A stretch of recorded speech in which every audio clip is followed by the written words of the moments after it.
So, what do we do in the meantime? What can we work on? Because we've already detangled. We could... I'm trying to decide what we work on next. Ooh, sorry, that's a lot. There's a lot of nose very close up on the overhead camera there. Yeah, this is still drying out a little bit, so I don't really want to apply wet paint on top of wet glue. So, do we in fact actually do a little spot of patterning, which could get potentially quite exciting, because that means we'll be officially actually starting our TwitchCon entry for next year. We only did a crunchy today. Ooh, the idea came from a randomizer. We're doing a cosplay makeover. Luna in a made-up style named Demonic Retro. Ooh, Demonic Retro sounds like such a good aesthetic. I can kind of like imagine it in my head. For retro, we're choosing the witchy TV era of the 90s. Charmed Buffy. Nice, nice. And it goes well with the demonic vibe too. Yes. Is the glue to seal it? Yes. Well, the glue is to basically prime it. I think it's maybe a mildly superfluous step, given that Warbler does kind of have a bit of gluiness to it anyway. But I have heard that PVA glue is quite good as a kind of primer for Warbler, just to make sure the paint sort of really sticks in there and isn't going to go anywhere. So yeah, that's what we've done. We've literally just regular PVA wood glue. Mixed with a little bit of water. Always prime your noodles, exactly. Gotta prime those forbidden noodles. Oh gosh, Demonic Retro sounds like so much fun. I'm trying to remember, I think it's Rachel Maxey on YouTube did a whole video of like these made up aesthetics, and they were so cool. I think there was one that was like Nightcore, and she had like this kind of armor look, and then with like I think like dress kind of coming, or dress or skirt coming out the bottom of it. It just looks so cool. It does. Oh my god, yeah, that's where my idea came from. Yes, like Demonic Retro. I feel like very like you say, those 90s. I feel like maybe slightly 80s vibe could also work really well for it. Rachel Maxey is my favourite YouTuber. She is excellent. For anybody that's not familiar with Rachel Maxey, she makes YouTube videos as a YouTuber. Surprising, I know.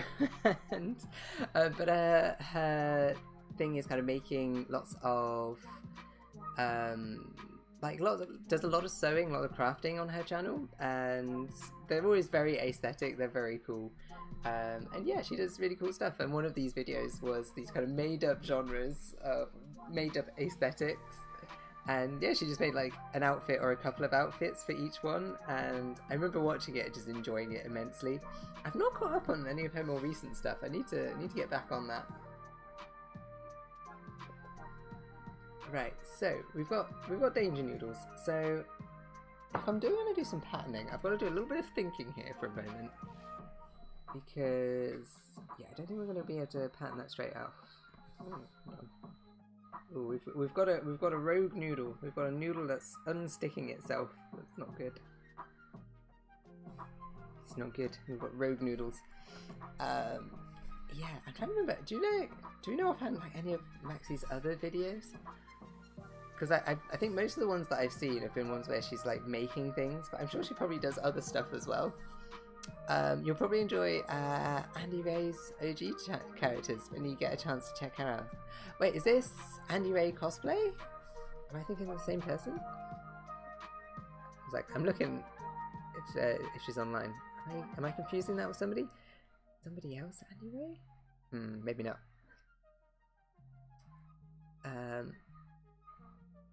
But yeah, I love seeing like original character designs. I think they're so much fun because it's like almost like the rawest expression of kind of creativity. It's like I've created this character and like here's the cosplay of this character as well. It's like it's so much fun.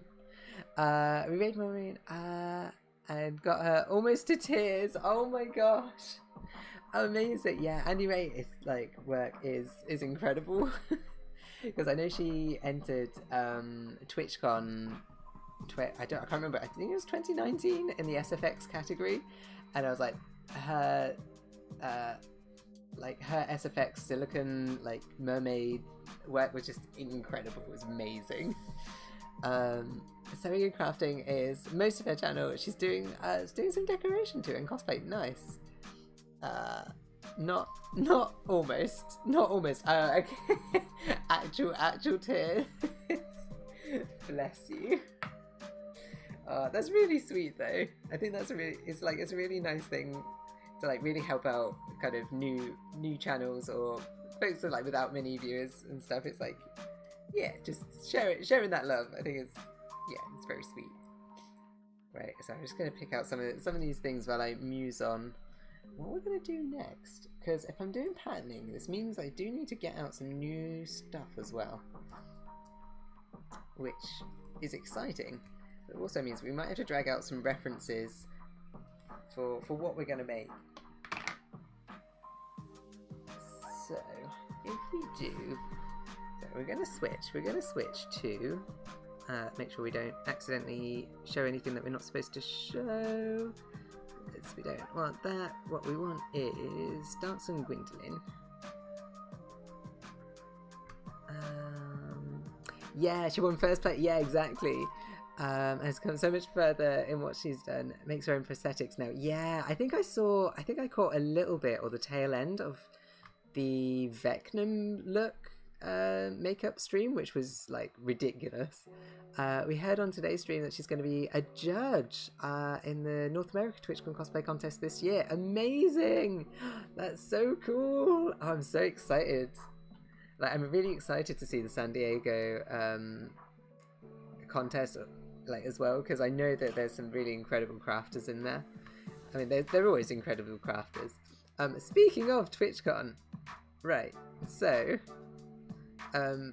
this is going to be our next project, and what I'm thinking of working on is unfortunately not very clearly shown here, but that's okay. I think what we might start doing is patterning out some of the skirt sections.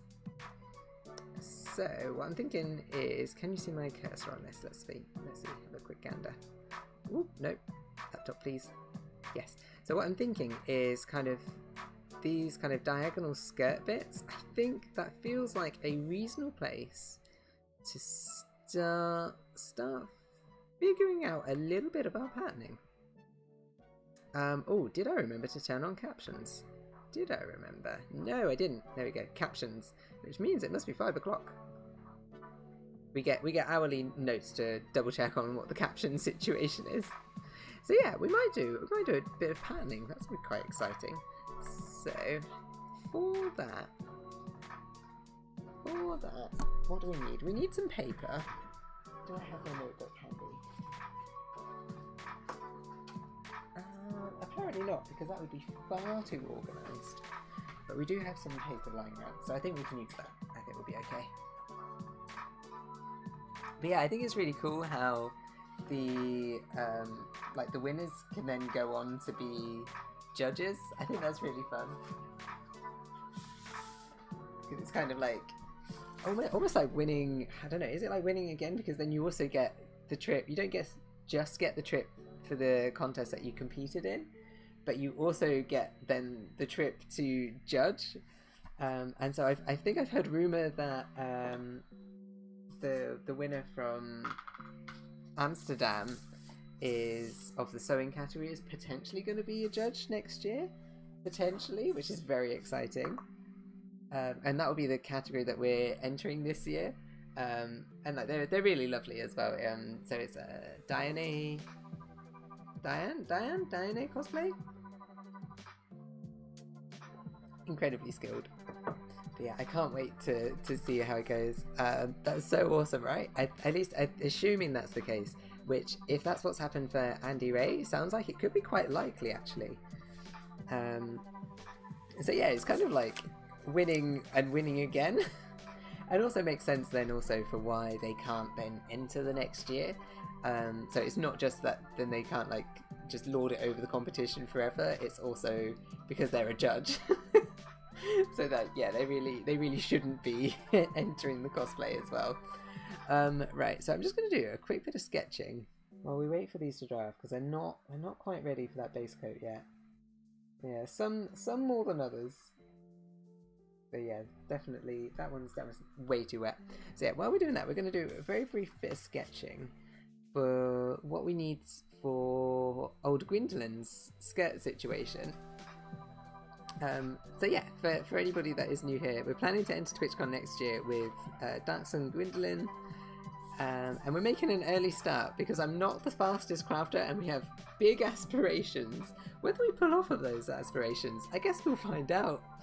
I gather she knew about it a fair while ago, but wasn't able to say anything about it until today's stream. Yes, so that was something when we first got selected for TwitchCon Amsterdam, and her armories, Maury, who's in here earlier, can also attest to this. That I think the hardest bit was not being able to tell anybody in advance. Oh, pardon me, because they were like, we need to make sure everything's all like confirmed. Before you announce anything officially, and I imagine it's probably the same for the judges, especially as like a big name on Twitch. Like you wanted to make sure all the announcements kind of coincide so you can make all that hype at the same time. So yeah, I imagine it's been so hard to keep that secret. It's gonna be okay. You can bless you, thank you, Ron Marianne. I hope so. We're behind you. Crazy Hobbit dance intensifies. Heck yeah.